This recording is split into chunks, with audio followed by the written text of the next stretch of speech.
Ya. Nah, kalau tadi kita udah banyak bicara tentang proses cinta di dalam ketubuhan kita. Sekarang saya akan masuk di bidang yang di area yang satu ini, brain chemistry for lovers. Artinya apa sih yang terjadi di dalam otak seseorang ketika seseorang mengalami jatuh cinta? Apa yang dialami oleh seseorang di dalam otaknya, proses seperti apa yang terjadi ketika seseorang mengalami jatuh cinta. Saya tidak akan, ini part yang paling saya suka, karena saya cinta sekali sama otak, mungkin berhubungan dengan background studi saya, very interesting, tapi saya nggak akan jelaskan secara detail dengan menggunakan semua istilah-istilah yang asing buat kita. Saya akan coba paparkan dengan cara yang sangat sederhana. Jadi Bapak Ibu sahabat semuanya, kalau lihat di gambar ini ada dua gambar otak. Otak ya, brain chemistry for lovers. Jadi koneksinya gambarannya seperti ini. Ketika kita jatuh cinta, ada bagian otak kita yang paling dalam, ya, bagian otak kita yang paling dalam, di dalamnya itu di gambarnya ada percikan-percikan itu akan menghasilkan sinyal-sinyal elektronik tertentu, dan sinyal-sinyal ini dibakar oleh kimia tertentu, dan akhirnya itu yang membuat proses dinamika cinta itu terjadi. Agak rumit, tapi saya akan coba sesederhana mungkin. Ya, nah, saya nggak akan terlalu detail. Jadi otak itu di mana produksi daripada kimia otak itu ada di VTA atau frontal tegmental area. Itu paling dalam, bisa dilihat dari sebelah kanan ini, itu paling dalam. Disinilah diproses hormon atau kimia di dalam otak yang bisa memicu kerja otak ketika mereka manusia mengalami cinta.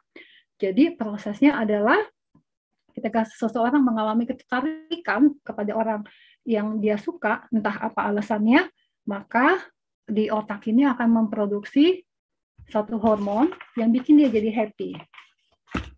Oke, sebentar, saya akan kasih gambarannya. Yang bikin dia jadi happy, dan hormon ini sama seperti kerja hormon ketika seseorang mengalami addiction atau ketergantungan, karena mau lagi. Kenapa mau lagi? Karena hormon ini bikin dia jadi happy gitu. Dan dengan adanya hormon ini yang meningkat, nah akhirnya hormon serotonin yang adalah fungsinya itu untuk menekan stres, menekan kecemasan, itu jadi menurun. Itu sebabnya yang menjelaskan bahwa ketika seseorang jatuh cinta, dia bisa gini, bangun tengah malam atau nggak tidur, cuma ngeliatin handphone, ngecek handphone. Saya di WhatsApp nggak ya? Saya di kontak apa enggak ya? Oh, dia kok nggak telepon saya hanya untuk lihat handphonenya tengah malam.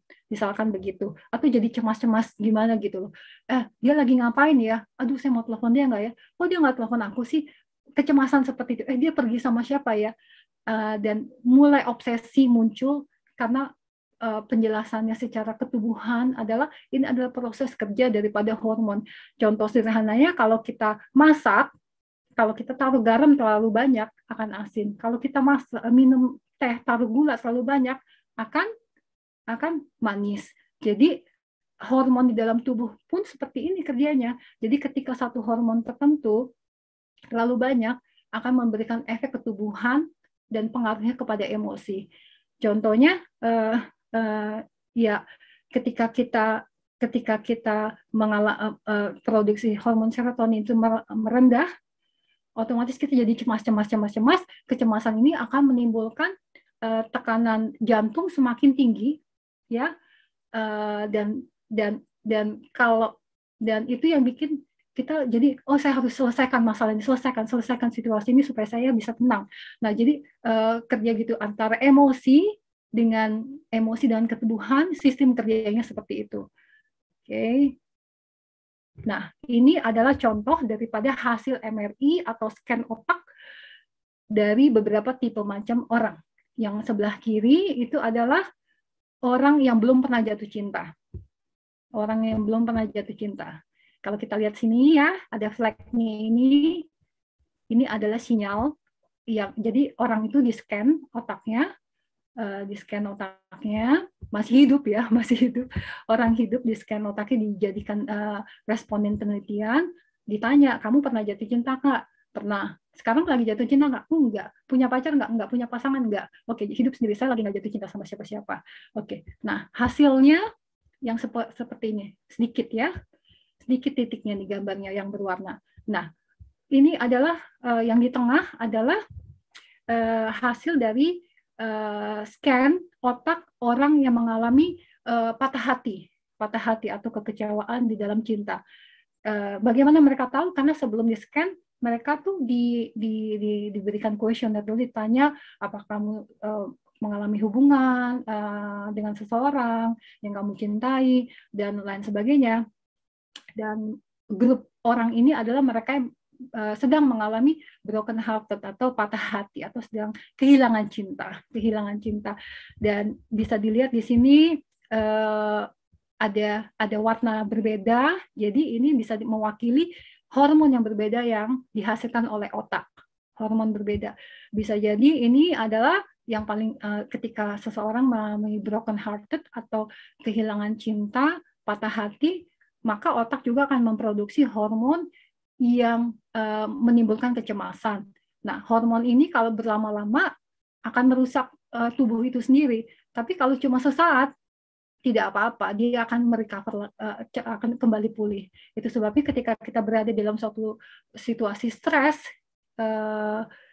yang negatif, artinya stres yang berkelamaan, itu akan mempengaruhi ketubuhan kita. Karena apa? Tubuh kita akan memproduksi hormon-hormon negatif yang bisa meracuni tubuh kita itu sendiri. Tapi ketika stres itu yang kita alami itu hanya sementara, maka itu tidak akan punya pengaruh negatif terhadap tubuh kita. Nah, yang sebelah kanan ini adalah bisa lihat warnanya lebih banyak, merah, dan titik-titiknya juga lebih banyak karena otak ini adalah otak orang yang mengalami jatuh cinta. Otak orang yang mengalami jatuh cinta, jadi syaraf itu bekerjanya lebih banyak, lebih aktif, dan menghasilkan hormon yang sehat untuk tubuhnya. Oke, nah ini otak. Nah bagian titik yang dalam ini, yang kecil di tengah itu adalah di mana proses daripada kimia otak terjadi ketika kita jatuh cinta. Hormon dopamin, ya terjadinya di sana. Nah, jadi ketika kalau kita lihat gambar sebelah kiri, ketika kita jatuh cinta, yang kerja itu sebetulnya otak kita. Tapi kenapa akan muncul pertanyaan, loh, tapi kalau misalkan dibilang kalau kita jatuh cinta yang kerja otak kita, tapi kenapa banyak ada orang yang bilang cinta itu buta, cinta itu buta. Jadi penjelasannya adalah ketika kita jatuh cinta, otak kita akan menghasilkan hormon yang akan memblok kerjanya fungsi otak frontal lobe. Frontal itu bagian depan sini. Fungsi otak ini adalah untuk memberikan yang ngajarin kita, yang ngasih tahu kita ini pantas nggak pantas, ini layak nggak layak. Itu kerjanya itu jadi keblok karena produksi hormon yang di belakangnya itu, begitu. Itu yang menyebabkan ketika orang jatuh cinta nggak bisa berpikir secara logikanya, nggak kepake. Karena apa? Keblok karena dari fungsi otaknya keblok. Nah, saya suka gambar ini. Kenapa? Jadi kita bisa melihat bahwa ada kaitan yang kuat antara otak dengan cinta. Ada kaitannya yang kuat antara otak dan cinta. Jadi ketika seorang jatuh cinta, akhirnya dia merasa si otaknya bilang, kamu tahu nggak, kamu tuh nggak bisa hidup tanpa dia. Kamu mau dia lagi, mau ketemu dia lagi. Akhirnya si otak berpikir bahwa oke deh, kalau begitu karena saya nggak bisa hidup tanpa dia, saya mau terus sama dia, maka saya mau nikah sama dia. Saya mau nikah sama dia, saya mau bikin komitmen supaya saya bisa terus-terusan sama dia. Dan saya yakin saya akan bahagia Karena otaknya bilang begitu. Otaknya bilang kalau saya sama dia, saya akan terus-terusan bahagia. Karena apa? Saat itu otak sedang memproduksi hormon yang bisa bikin dia senang. Tapi dia nggak sadar suatu hari nanti hormon itu mungkin juga akan stop. Dan kesenangannya itu pun juga akan stop. Tapi ketika seseorang mengalami cinta pada tahap awal, maka orang itu punya kebutuhan untuk terus karena produksi daripada hormonnya itu. Itu sebabnya motivasi yang kuat itu yang disebabkan oleh produksi hormon di dalam otak, hormon cinta dalam otak, akan menyebabkan seseorang berani mengatakan kepada orang cintanya, will you marry me? Kamu mau nggak nikah sama saya? Kamu mau nggak hidup sama saya? Kamu mau nggak jadi teman hidup saya? Sampai kematian memisahkan kita. Begitu. Jadi sebetulnya kalau saya bisa simpulkan, ini part yang paling saya suka, kan sudah mau Valentine. Biasanya banyak orang melakukan sesuatu hal yang ekstra di hari Valentine, berbagi cinta, berbagi hadiah kepada orang yang kita cintai dengan mengatakan I love you, aku sayang kamu, aku cinta kamu. Nah, saya punya tips sedikit. Mungkin biasanya kita bilangin I love you with all of my heart. Saya cinta kamu dengan sepenuh hati saya. Tapi begitu saya pelajari hal ini, saya berpikir begini, kayaknya nggak pas deh. Kalau saya bilang saya cinta kamu dengan sepenuh hati saya, akan lebih pas ketika kita setelah kita mempelajari tentang proses otak terhadap dinamika terhadap cinta, maka lebih pasnya kalau saya bilang I love you with all of my brain. Saya cinta kamu dengan sepenuh otak saya. Jadi Bapak Ibu sahabat semua, kalau misalkan pasangannya di hari Valentine ini mau bukti, serius kamu cinta saya sepenuhnya, tapi kenapa kamu begini, kamu begitu? Saya buktikan ya. Bapak Ibu sahabat bisa buktikan dengan cara nggak dikasih kartu lagi, nggak dikasih kado lagi, tapi kasih hasil scan otak. Tuh, coba lihat hasil scan otak. Ini membuktikan bahwa saya cinta kamu, lihat nih, banyak titik-titik cintanya, kan? Nah, itu sebagai kartu Valentine mungkin seperti itu. Ya.